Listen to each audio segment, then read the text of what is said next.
Alright, so I'm Robert Holt. I'm doing my demo for ECE544 Project 1.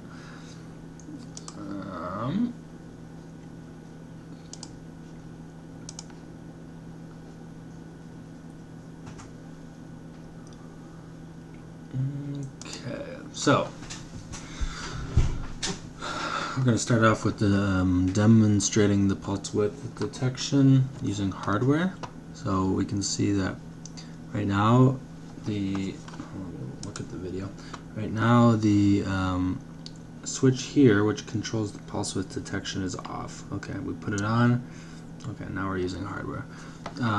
This is a little bit blinding and makes it hard to see, but basically on the farthest left area, this character is used to demonstrate which channel is being displayed. These two digits right here are demonstrating the calculated value of the pulse width of the duty cycle that should be expected for the channel here. This A is supposed to be a capital R, and then this is the measured pulse width detection, whether it's by software or hardware. In this case, it's by hardware. Okay, it's coming through clear enough, I guess, but when it initializes, the hue, saturation, and values are 128 for hue, saturation and value are 255. We can change the saturation by the left button here. Obviously, when you go to 0 saturation, you're basically in white, regardless of the hue. And so right now we're seeing, quite white light out of the RGB. This screen looks basically exactly white. We should expect to make white light all three channels: red, green, that 9 on the left is supposed to be a green, and blue are all basically maxed out. Okay, bringing back up saturation. This is more of a bluish green color at 128. So blue and green are both on. And when they're off, we have red, and there's basically no red contained. Okay. Value, on the other hand, is changed by the up and down. Oops, sorry, my hand's in the way. Up and down buttons here. And at the lowest value, we have a value of 0, which is basically black. Everything's off, so we would expect the pulse width detection to be 0. So we see for the A channel, it is 0. Green, 0. Blue, 0. Okay. Let's see what's next in the demo. Yeah, we have to go through, obviously we need to still go through the hue. So back to the middle value on the hue. When we change the hue, we get, we can see, a counterclockwise rotation decrements.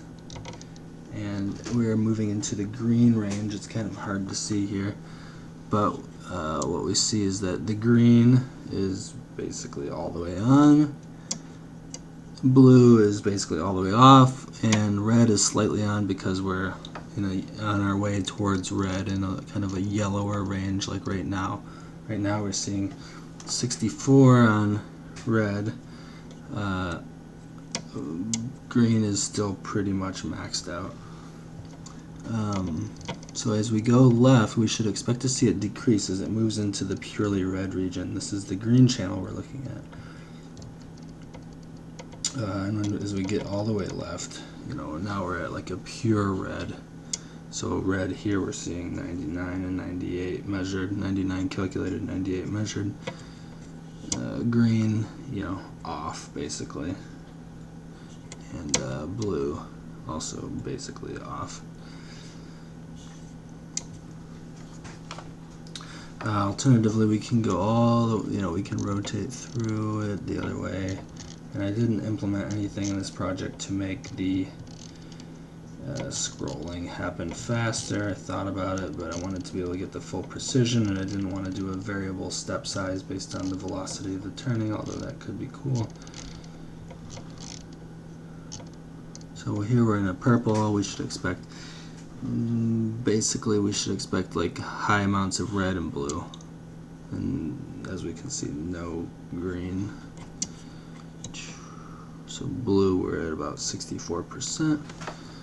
And as we go, we're getting more red. We're seeing blue decrease back to 255, 255, 255. So it's a circle, it's a wheel, so at a hue of 255, it's basically nearly the same value as a hue of 0 for given values of saturation and value. Okay. Okay. Now we can do a similar thing for software PWM, and I'm not going to talk so much through it because it's basically just know that it's polling in the background at 40 kilohertz. I did increase the, shorten the period of the duty cycle to the RGB LED to basically stop the flickering. So before it was at about 7.5 hertz, and now it's something faster. Should be about 8 times that. So yeah, so about 56 frames per second, or updates per second, pulses, full periods. So yeah, let me just go through it. So again, calculated, measured, 255, 255, 255. Okay.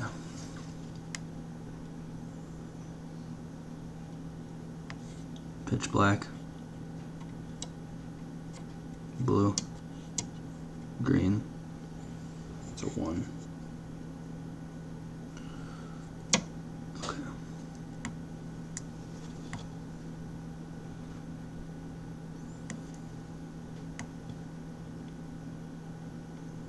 Saturation is 0, should be white light.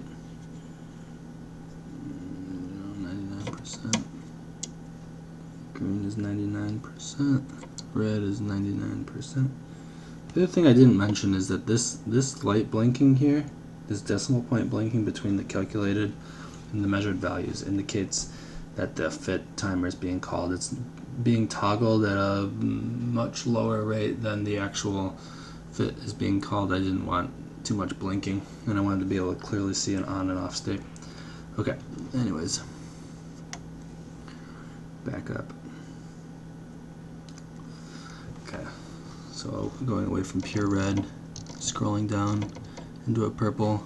You can see green is off as expected. Blue is quite high, 80%, 81%. Scrolling more towards blue, we'll expect to see it increase. Now it's basically fully on, and really the only difference between this and these higher purples and pure blue is that the red channel just goes away. You can see the blue's constantly maxed out the whole time here.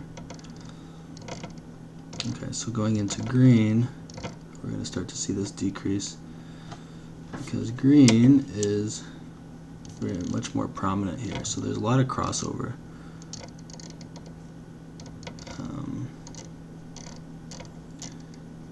Red's expected to be off basically. So as we keep going up, we're getting into the pure blue range. Okay, green's still somewhat present. Now it's gone.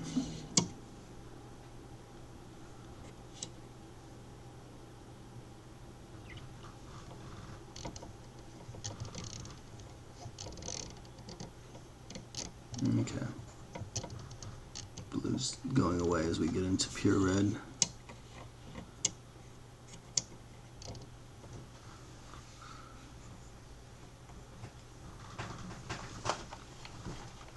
Okay, let's see what's next.